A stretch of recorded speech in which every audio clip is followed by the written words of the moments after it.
네, 저희가 이제 빌립보서를 계속 확인을 하면서 살펴보면서 나가고 있는데, 오늘 우리가 읽은 본문 중에 바울이 20절에서 1장 20절에서 이렇게 얘기를 합니다. 살든지 죽든지 내 몸에서 그리스도가 존귀하게 되게 하려 하나니. 지금 이 바울이라고 하는 남성이 내가 살아야 되냐 죽어야 되냐라고 하는 이 갈림길에 지금 서 있다라고 얘기를 합니다. 그리고 이걸 보는 순간 딱 우리의 머릿속을 팍 치면서 가는 게 딱 하나 떠오르죠. 셰익스피어의 4대 비극 중에 하나인 햄릿입니다. 햄릿에서 명대사가 하나 있는데 너무 유명해서 다들 잘 아실 거예요. 사느냐 죽느냐 그것이 문제로다 라고 이제 저희가 알고 있죠. 그래서 아주 잠깐 이 책의 줄거리를 설명을 드리도록 하겠습니다. 이 햄릿이라는 왕자가 있었는데 어느 날 아버지가 죽습니다. 그럼 아버지가 죽었으니까 아들이 이제 뭘 해야 되는데 숙부가 섭정을 하기 시작을 하는 거죠. 이거 뭐지? 하고 봤더니 이 숙부와 어머니가 눈이 맞았습니다. 세상에, 일어나서는 안 될 일이 일어나게 된 거죠. 그래서 이런 상황 속에서 아버지의 원수를 갚으려고 하니 나를 낳아준 어머니가 너무 마음에 걸리는 거예요. 그렇다고 이거를 복수하지 않고 덮자니 이 죽은 아버지의 비명이 막 머릿속에 울려 퍼지는 것이죠. 이 갈등 속에서 햄릿은 내가 어떻게 해야 하나, 이런 상황 가운데에서 내가 어떻게 할 수 있을까라고 하면서 이렇게 얘기합니다. To be or not to be. 오늘 설교 제목이죠. 고뇌하는 그의 그 대사의 비장함이 오늘 이 바울에게서도 느껴집니다.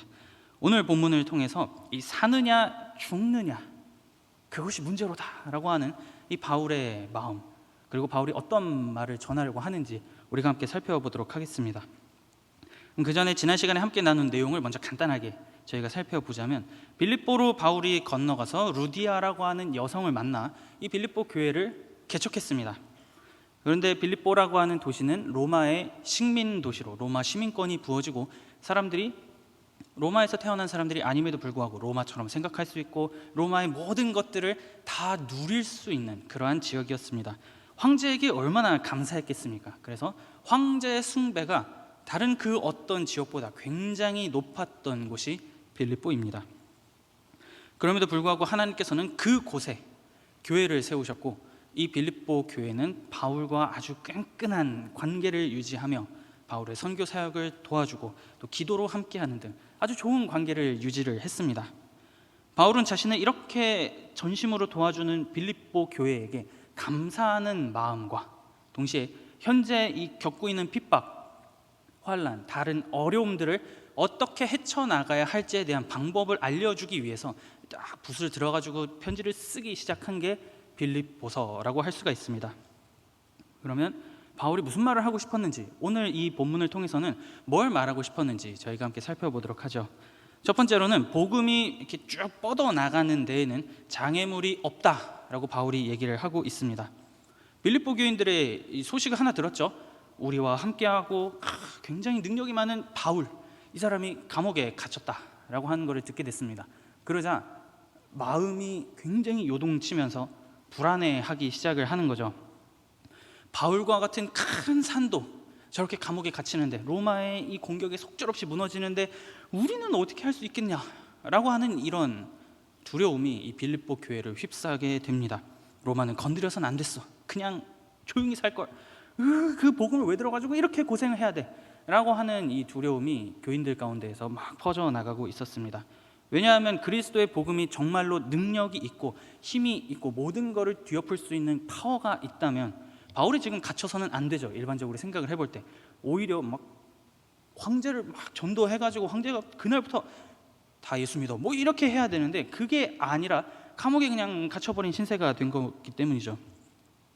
그래서 이 교회가 두려워하는 거를 바울이 왜 모르겠습니까? 너무 잘 알았어요. 그래서 교회에게 얘기를 합니다. 여러분, 제가 갇힌 것이 복음 전파에는 오히려 도움이 됩니다. 신기하지 않아요, 여러분? 이렇게 바울이 얘기를 하고 있는 거죠. 로마 황제의 친위대는 대략 한 9,000명 정도라고 합니다. 이 사람들하고 바울이 계속 관계를 가지게 된 거죠. 왜냐하면 바울이 감옥에 들어갔기 때문입니다. 이 9,000명이라고 하는 사람들에게 바울이 지금 얘기하는 거예요. 제가 갇혔기 때문에, 저 한 사람이 감옥에 들어감으로 말미암아 도저히 닿을 수 없었던, 그들에겐 복음이 닿을 그런 기회조차 없었는데 이제는 복음이 전파되기 시작합니다 라고 바울이 얘기를 하고 있는 것이죠.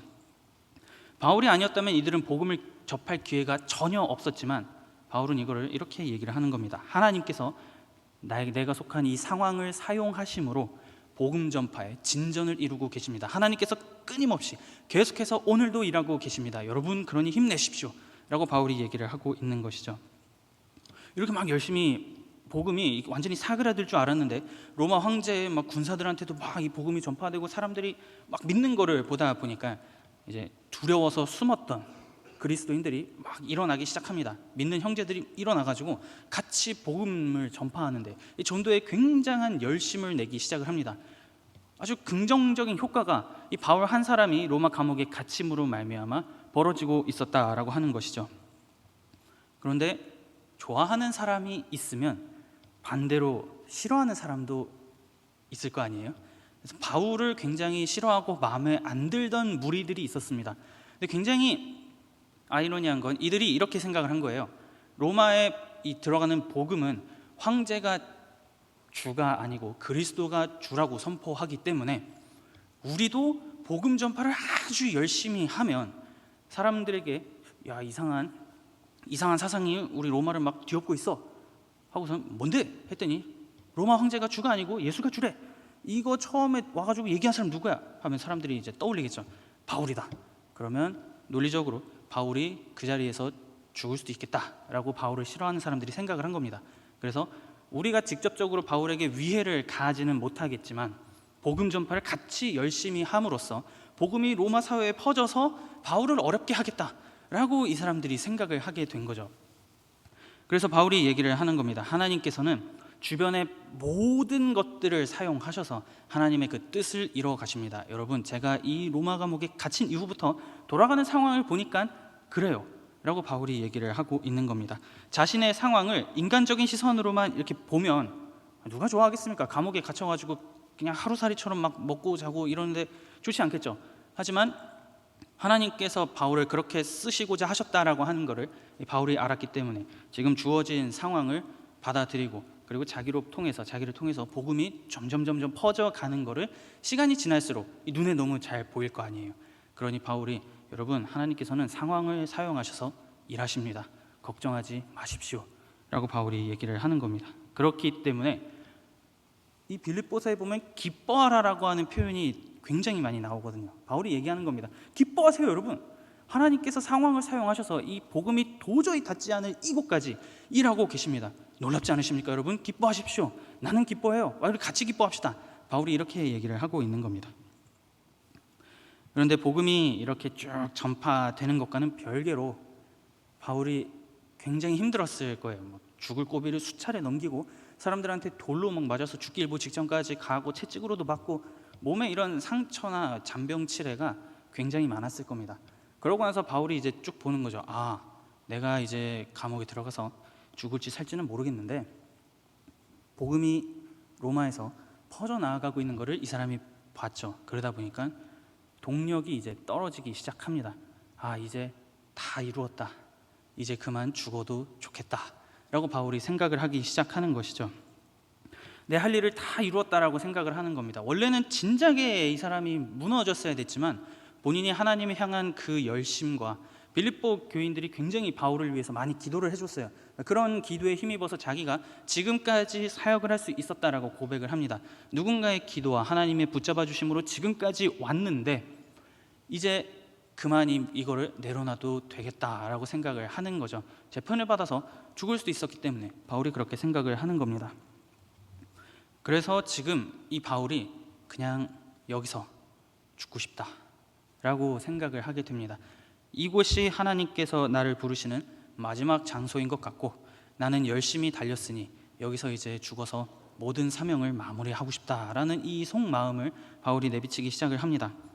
복음을 위해서 죽는다면 그 죽는 즉시 고통이나 이런 거 없이 무조건 그 예수 그리스도와 함께 쭉 영원을 살아갈 거기 때문에 얼마나 지금 바울이 그렇게 되고 싶겠어요.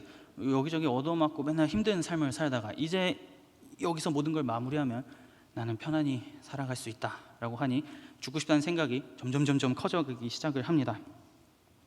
그런데 그렇게 딱 생각하고 나니까 자기를 위해서 계속 기도해주고 헌금 보내주고 막 바울 살아야 돼요라고 하는 이 빌립보 교회가 딱 머릿속에 스쳐 지나가기 시작을 하는 거예요.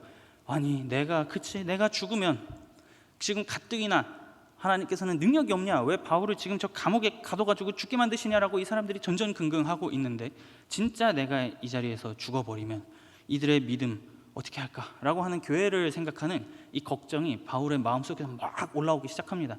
내가 없으면 저 사람들 누가 돌봐주나, 누가 복음에 대해서 얘기해주고, 이렇게 어려운 상황 가운데서 누가 도와줄 수 있을까라고 하니 마음을 고쳐먹기 시작합니다. 안 되겠다. 하나님, 난 죽을 수 없습니다. 그냥 안 죽을게요. 끝까지 교회를 위해서 하나님께서 부르신 그날까지 난 열심히 살아가겠습니다 라고 바울이 얘기를 하기 시작을 합니다.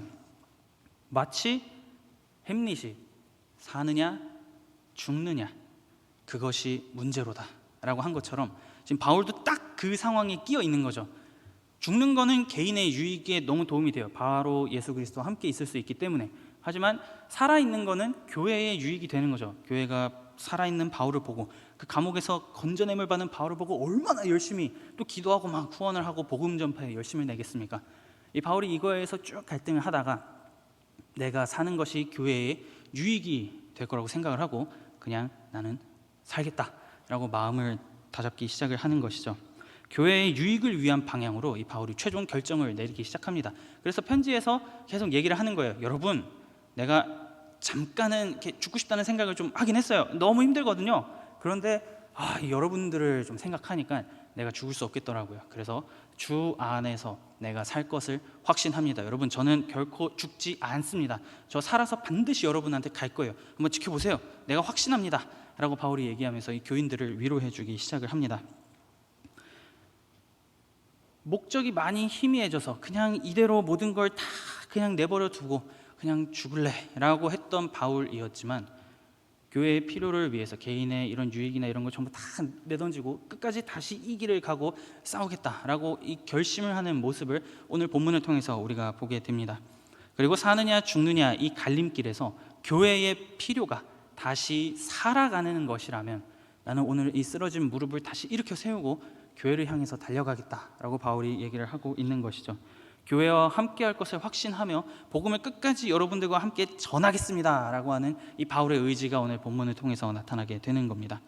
그러면 이 빌립보 교회가 이렇게 기도도 열심히 해주고 헌금도 많이 보내줬는데요, 바울도 바울 나름대로 지금 이 교회를 굉장히 사랑하고 있는 모습을 우리가 좀 볼 수 있는 거죠. 교회의 유익을 위해서 여러분들 무너지면 안 되는데 내가 끝까지 어떻게든 살아볼게요. 내가 확신합니다. 이렇게 하는, 서로가 서로를 아주 끈끈하게 사랑해주는 그런 모습을 우리가 볼 수가 있습니다. 두 번째로 바울은 그리스도인답게 살아가라고 이제 이 빌립보 교인들을 권면하기 시작합니다. 언제까지 이렇게 위로만 해줄 수 없었기 때문에 여러분들이 속한 상황 가운데에서 이제 그만 일어나서 앞으로 전진하십시오 라고 바울이 얘기를 하기 시작합니다. 1장 27절에서 바울이 이런 말을 하는 부분이 있습니다. 27절에 보시면 그리스도의 복음에 합당하게 생활하라, 복음에 합당한 삶을 살아가라 라고 바울이 얘기를 합니다. 빌립보 사람들은 저희가 쭉 배경을 살펴봤듯이 내가 로마 시민이다 라고 하는 거에 대한 이 자부심이 하늘을 찔렀습니다. 무엇을 하든지 로마 시민처럼 행동해야 되고, 시민처럼, 로마 시민처럼 생각하고, 로마 시민처럼 말하고, 로마 시민처럼 먹고, 나는 주변에 있는 다른 민족들이랑 달라, 나는 로마 시민이거든 이라고 하는 이런 자부심이 굉장히 강했습니다. 그리고 황제 숭배가 너무나 높았기 때문에 늘 황제를 찬양하며 우리에게 시민권을 준 황제 만세, 이런 삶을 이 사람들이 열심히 살아갔겠죠. 따라서 로마 시민으로 산다라고 하는 것은 황제에게 자기 목을 내놓고 충성 맹세하는 것, 그것과 동시에 로마의 유익을 위해서 로마의 방식으로 살고 로마가 생각하고 추구하는 그 문화를 일궈내는 것을 말을 합니다. 그러니 빌립보 사람들이 이게 엄청난 선물이잖아요. 우리는 로마에 있는 그런 지역도 아닌데 우리에게 이 시민권을 주는 황제를 열심히 도와야겠다, 이런 생각을 했겠죠. 그리고 동시에 빌립보 도시를 이루는 구성원들 중에 대다수가 은퇴한 퇴역 군인들이었습니다. 군인들이라고 하면 딱 뭔가 이렇게 절도 있고 전쟁 이런 강인한 이미지가 나타나죠. 압도적인 힘 그리고 군사력, 그거를 뒷받침해줄 로마의 화려한 문화, 이 모든 것들이 빌립보에 있었습니다. 뭔가를 로마의 문화를 즐기고 와 로마가 뭔지 궁금해라고 하면 빌립보만 가면 다 해결이 되는 그러한 도시가 빌립보였다라는 거죠. 누가 봐도 반할 만한 도시였다라고 하는 것을 우리가 이런 주변 배경을 통해서 생각을 해볼 수가 있습니다. 따라서 이 바울이 그리스도의 복음에 합당하게 생활하십시오라고 말하는 것은 빌립보 사람들이 여러분을 봤을 때 여러분의 마음속에 여러분이 무엇을 중심으로 살아가고 있는지 그거를 보여줄 수 있어야 됩니다 라고 바울이 얘기를 하고 있는 거죠. 사람들이 도대체 그렇게까지 믿는 이유가 뭡니까? 황제를 숭배하면 모든 거 다 누릴 수 있는데 굳이 황제가 주가 아니고 예수를 주라고 하는 이유가 뭡니까? 라고 하면서 궁금해하고 물어볼 때에 그리고 접근을 할 때 삶을 통해서 보여주라고 하는 것이죠. 예수 그리스도의 피값으로 구원받은 우리가 이렇게 살아가는 사람입니다. 예수 그리스도를 생각하고 그리스도께서 원하시는 방식대로 살아가고 그리스도가 원하는 모든 것들을 일궈내는 삶, 그것이 그리스도의 복음에 합당한 삶입니다. 이거를 여러분 보여줄 수 있어야 됩니다 라고 바울이 얘기를 하고 있는 겁니다. 빌립보가 로마의 식민 도시이자 로마의 계획 도시였기 때문에 이거 뒤집어서 얘기하는 거죠. 사람들이 교회가 뭡니까? 교회가 뭐 하는 데입니까? 라고 물어볼 때 여러분들은 보여줄 수 있어야 됩니다. 교회는 하나님의 계획 도시라고 하는 것을 합당한 삶을 통해서 보여주십시오 라고 바울이 이 감옥에서 얘기를 하고 있는 것이죠. 빌립보의 가치관과는 다른 가치관을 가지고 살아가지만 그 장소에서 그리스도인답게 사는 데에 힘을 내야 됩니다 라고 얘기를 하고 있는 겁니다. 하지만 사실 우리도 딱 여기까지 들어보면 막 의문이 떠오르잖아요. 이거 어떻게 살아가라고 말이나 쉽지? 이렇게 생각을 우리가 하게 됩니다. 아마 빌립보 교인들도 동일한 생각을 했던 것 같아요. 겉으로 보면 멀쩡하지만 지금 이 교회는 막 내분이랑 온갖 문제가 많이 있었거든요. 그래서 바울이 어떻게 하면 합당한 삶을 살아갈 수 있을지 두 가지 가이드라인을 제시를 하기 시작을 합니다. 지금 박해받아 굉장히 어려운 상황이지만 여러분들이 힘든 건 너무나 잘 알지만 이렇게 살아가시면 됩니다 라고 바울이 얘기를 해주는 것이죠. 먼저 바울은 한 마음으로 서십시오 라고 27절 이후부터 쭉 얘기를 하기 시작을 합니다. 우리말로 이렇게 한 마음으로 서라 라고 하면 이렇게 사람이 이렇게 딱 꼿꼿하게 서 있는 이런 거를 우리가 생각을 하게 돼요. 도대체 저 서는 게 뭐가 유익이 된다고 한 마음으로 서라고 하는 거야? 우리가 이렇게 생각을 할 수가 있습니다. 그런데 이 빌립보를 구성하고 있는 대다수의 구성원들이 퇴역 군인이었어요. 그래서 바울이 군사 용어, 군대 용어를 사용해서 이 사람들이 가장 알기 쉬운 단어로 그리스도인의 삶이 무엇인지를 설명을 하기 시작합니다. 이 서다라고 하는 것은 당시에 로마의 군대가 전쟁을 하러 적군 앞에 딱 서게 되면 병사들이 방패를 자기 몸은 지켜야 되잖아요. 방패를 딱 들고 일렬로 다다다다다다닥 서게 됩니다. 그래서 적군이 공격을 해올 때 그 공격을 막아내고 버틸 수 있게 해주는 게 그 서다라고 하는 거예요. 바울은 지금 그 이미지를 사용해서 빌립보 교인들에게 얘기를 하는 겁니다. 여러분, 늘 삶을 살고 문 밖으로만 나가면은 수많은 이 핍박이 우리를 공격해 오는데 한 마음으로 예수 그리스도의 방패를 들고 쫙 서서 이들의 공격을 막아낼 수 있어야 됩니다 라고 바울이 얘기를 하고 있는 것이죠. 병사들이 방패를 들고 일렬로 서서 전진하는 그 이미지를 지금 사용을 했고 구성원들의 대다수가 군인이었어요. 그러면 그리스도인으로 살아가라 라고 하는 거는 이런 말이구나 라고 하는 거를 이 빌립보 교인들이 너무나도 분명하게 깨닫게 되었을 겁니다. 이런 거 보면 참 바울이 대단한 사람이다 라고 생각을 하게 돼요. 왜냐하면 지금 이 빌립보 교회는 겉으로 보면 문제가 하나도 없거든요. 헌금 보내주고 바울 죽지 않게 기도해주고 막 바울을 위해서 도와주는데 딱 한꺼풀만 벗기고 딱 그 내부를 들어가 보면 맨날 서로가 그냥 치고받고 싸우는 겁니다. 그냥 서로가 한 마음이 돼가지고 이렇게 뭉쳐가지고 지금 이 위기를 막 이겨내기도 이것도 이걸 해야 되는데도 불구하고 이건 안중에도 없고 자기들끼리 그냥 치고받고 싸우는 거에만 너무 열중을 하고 있었던 거예요. 그런데 바울은 또 잘 도와줘요. 이 이중적인 빌립보 교회의 모습이 이 바울의 표현을 통해서 우리가 보게 됩니다. 바울은 그래서 얘기를 하는 겁니다. 여러분들이 한 마음으로 방패를 들고 서지 않으면 누군가 하나가 다른 마음을 품고 뒤로 돌아가지고 도망치면 그 대열 무너집니다. 그러면 지금 이 힘들고 핍박이 있는 상황 가운데에서 우리 교회는 버틸 수가 없습니다. 여러분 한 사람 한 사람 한 사람 개개인이 다 방패를 들고 한 마음으로 설 수 있어야 됩니다. 여러분들 지금 이렇게 막 치고받고 싸우고 분열을 할 때가 아니고 같은 마음을 품어야 돼요. 한 마음을 품어야 돼요. 정신 차리세요, 여러분들. 이렇게 지금 바울이 얘기를 하고 있는 거죠. 결국에는 이 군대 용어를 통해서 그리스도의 복음에 합당한 삶을 살아가라라고 했다라고 하는 것은 오늘날 우리들에게 시사하는 바가 굉장히 큽니다. 복음에 합당한 삶을 사는 것, 전쟁이라는 거죠. 이게 그냥 편하게 살아갈 수 있는 게 아니고 그 공격을 받아내면서 앞으로 전진하며 승리를 쟁취해야 되는 그런 전쟁과도 같은 삶이 그리스도의 복음에 합당한 삶이다라고 바울이 얘기를 하고 있는 겁니다. 그리고 동시에 이것과 더불어서 한 뜻으로 같이 협력하십시오라고 바울이 얘기를 해요. 이제 뭐 축구 같은 스포츠는 팀워크가 굉장히 중요하죠. 얼마 전에 월드컵에서 우승한 아르헨티나 같은 데에는 메시 같은 선수가 있습니다. 물론 이런 선수들은 혼자서 경기 결과를 뒤집을 수 있는 아주 능력이 출중해요. 하지만 지구상의 수많은 축구 선수들을 세어 보면 이 메시라고 하는 사람의 존재는 아주 얼마 없는 아주 극소수에 불과합니다. 이 바울이나 이제 복음을 전할 때 메시 같은 존재였겠죠. 바울은 지금 얘기를 하고 있는 겁니다. 우리들은 다 그렇게 막 능력이 특출나고 누구 하나가 막 모든 걸 다 전복시키고 있을 정도로 굉장히 힘이 강하지 않습니다. 우린 약한 존재입니다. 그렇기 때문에 한 뜻으로 서로가 서로를 도와줄 수 있어야 됩니다. 지금 이렇게 서로 싸우고 치고받고 할 때가 아니에요. 한 마음으로 서고 쓰러지고 무너질 것 같은 사람이 있으면 도와주고 그를 일으켜 세워주고 팀워크를 이뤄가면서 교회를 이끌어야 됩니다 라고 바울이 얘기를 하고 있는 겁니다. 공동체성이라고 하는 것을 지금 굉장히 많이 강조하고 있는 것을 볼 때 이 빌립보 사람들이 가장 쉽게 알아들을 수 있는 언어로 얘기하는 것을 볼 때 교회 안에 문제가 굉장히 심각했다라고 하는 것을 우리가 보게 됩니다. 따라서 바울이 계속 강조하는 것은 서로 함께 도우라 라고 하는 거죠. 한 마음과 한 뜻을 품고 도우십시오, 서로 서십시오 라고 얘기를 하고 있는 겁니다.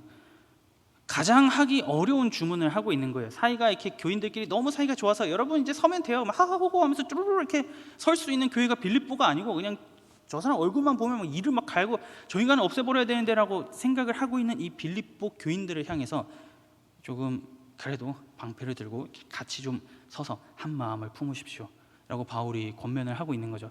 이게 빌립보 교회에게 굉장히 하기 어려운 주문을 하고 있다라고 하는 것을 보게 됩니다. 그럼에도 여러분들은 이거를 해야만 합니다. 그래야 우리가 이 핍박과 어려움 속에서 버텨낼 수가 있거든요 라고 바울이 얘기하고 있는 거죠. 그렇기 때문에 굳건하게 모이고 흩어지지 말고 갈라서지 마십시오. 이제 그만큼 싸웠으면 됐습니다. 제가 살아서 다시 거기 갈 거거든요. 그러니까 내가 갔을 때는 서로 싸우는 모습을 보여주지 말고 함께 서서 한 마음과 한 뜻으로 돕는 모습을 좀 보여줄 수 있으면 좋겠습니다. 저에게 그걸 좀 보여주세요 라고 바울이 얘기하는 그러한 장면이라고 우리가 볼 수 있습니다. 대적자들의 이 공격은 반대로 말하면 오히려 그리스도를 따른다라고 하는 반증이 됩니다. 그렇게 생각해보면 이렇게 대적자들이 막 공격을 오는 것도 하나님의 은혜가 된다라고 바울이 얘기를 하고 있는 것이죠. 제가 감옥에서 지금 이렇게 어려운 상황을 겪는 거나 여러분들이 빌립보라고 하는 도시 안에서 매일같이 겪는 이 어려움 둘 다 경중에 차가 없습니다. 다 동일합니다 라고 바울이 얘기를 합니다. 그리고 우리 모두는 하나님에 대한 열심이 있기 때문에 이 일을 포기하지 않고 하게 되죠. 그거는 반대로 말하면 하나님께서 우리를 통해서 구원을 이뤄가고 있다라고 하는 것을 보여주는 증거가 됩니다 라고 바울이 얘기를 하는 겁니다. 고난이라고 하는 것은 하나님의 시민답게 살아갈 때에 나타나는 일종의 증표다라고 바울이 지금 얘기를 하는 것이죠. 여러분들이 고난을 받아서 어렵습니까? 그러면 잘하고 있는 겁니다. 한 마음으로 서서 한 뜻으로 협력하면서 그리스도가 무엇인지를 나타내고 있기 때문입니다 라고 바울이 얘기를 하는 거죠. 혹시 이렇게 쭉 지금까지 삶을 살아오면서 크리스텐덤이라는 말을 들어보신 적이 있으십니까? 아마 없으실 것 같아요. 이 크리스텐덤이라고 하는 것은 기독교 문화가 지배하는 세상을 말합니다. 오늘날 우리들 같은 모든 그리스도인들은 이런 세상이 이 땅 가운데 임하고 그렇게 살아가기를 꿈꾸겠죠. 하지만 문만 딱 열고 나가면 빌립보 교회와 같은 상황을 우리는 매일같이 겪습니다. 이런 게 이루어지지 않아요. 우리의 삶의 현장은 어려우면 빌립보 교회보다 더 어렵지 덜하진 않다라고 하는 것을 매일의 삶 가운데에서 우리 여러분들 개개인이 그 누구보다 잘 알 겁니다. 이게 진짜 쉽지 않다라고 하는 것을 아실 거예요. 상황이 전부 다 도와주지 않고 내 직장, 친구, 학교, 선생님, 다른 교수님, 모든 상황들이 나를 도와주지 않는 그 상황 가운데에서 오늘 이 바울이 말하는 내용은 우리가 살아가는 데 있어서 굉장한 신앙의 인사이트를 준다라고 하는 것을 우리가 생각을 해볼 수가 있습니다. 크리스텐덤이라고 하는 사회가 아닌 장소에서 신앙을 드러내면서 살아가고 함께 끝까지 복음 향해서 달려가기 위해서는 한 마음으로 서고 한 뜻으로 협력해야 된다라고 하는 것을 이 말씀을 통해서 우리가 보게 되는 것이죠. 바울은 자신이 살든지 죽든지 그리스도가 존귀하게 되게 하는 거에 모든 것을 바치고 그것만을 위해서 달려갔던 사람입니다. 그리고 살아있는 것이 내가 죽지 않고 살아서 계속 쭉 존재하는 것이 빌립보 교회의 유익이라고 생각했던 사람이었어요. 그래서 to be or not to be, 여기서 내가 사느냐 죽느냐 이 갈림길에서 바울은 내가 존재하는 쪽에 모든 걸 걸었다라고 얘기합니다. 이걸 다시 사느냐 죽느냐로 번역을 했지만 존재하냐 존재하지 않느냐로 우리가 다시 볼 수가 있는 부분이에요. 그러면 지금 바울이 얘기하는 거죠. 내가 세상에 존재하는 게 더 나을까 존재하지 않는 게 더 나을까 라고 고민할 때 이 바울은 내가 존재하는 게 맞다라고 생각을 하는 것을 우리가 보게 됩니다. 우리도 마찬가지인 거죠. 우리가 쭉 이렇게 존재함으로 말미암아 우리 각 한 사람 한 사람의 존재 그 자체가 교회와 세상에 유익이 되고 그리스도의 복음을 전할 수 있다라고 하는 것을 이 본문을 통해서 우리가 보게 되는 겁니다. 유익이 된다라고 하는 거죠.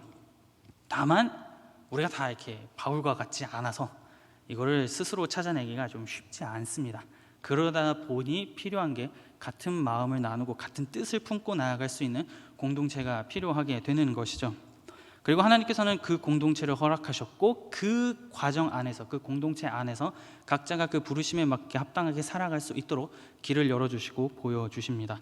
그리고 그 은사를 찾아감으로써 진정 나라고 하는 자신이 세상에 존재하면서 교회의 유익을 위해 무엇을 할 수 있을까를 치열하게 고민하면서 살아가게 만든다라고 바울이 얘기하는 거죠. 그리고 그것이 진정으로 보람된 일입니다, 여러분. 그러니 끝까지 서서 협력하십시오 라고 바울이 얘기를 합니다. 우리들 각자는 처한 삶의 자리가 너무 달라요. 물론 좀 이렇게 종목이라 할까요? 이게 겹치는 분들도 좀 있지만 이렇게 눈 들어서 딱 보면 정말 제각각의 장소에서 너무나 다른 삶을 살아갑니다. 하지만 이 모두 다른 곳에서 다르게 살던 사람들이 주일만 딱 되면 한 가지를 가지고 모여요. 예수 그리스도라고 하는 그 한 분 때문에 우리가 이 장소에 같이 모여서 그분을 높이고 그분을 찬양하는 아주 이 놀라운 일을 우리가 하게 됩니다.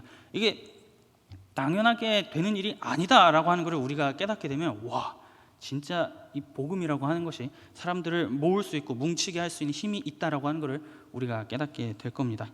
그리고 동시에 그 믿음의 형제자매들을 만남을 통해서 서로의 삶을 공유하고 희로애락을 함께 나누며 아파할 땐 아파하고 기뻐할 땐 기뻐할 때 하나님의 손안 손길을 계속해서 바라면서 이 고난 가운데에서 내가 쓰러지지 않고 믿음의 싸움을 할 수 있게 우리 여러분 좀 도와주십시오라고 하는 이런 기도 요청을 우리가 할 수 있게 되는 것이죠. 그리고 한 마음과 한 뜻으로 우리는 딱 서서 거침없이 전진하게 될 겁니다. 오늘 이 말씀을 통해서 우리가 생각해야 될 것은 서로가 서로를 도우며 한 마음으로 서고 한 뜻으로 협력하면서 승리를 하기 위한 그 발걸음을 진행하기 위해서 같이 걸으며 전진하며 나아갈 수 있는 그러한 삶을 앞으로의 인생 가운데에서 풍성하게 살아갈 수 있는 그런 여러분들이 될 수 있기를 그리스도 예수의 이름을 받들어 축복합니다.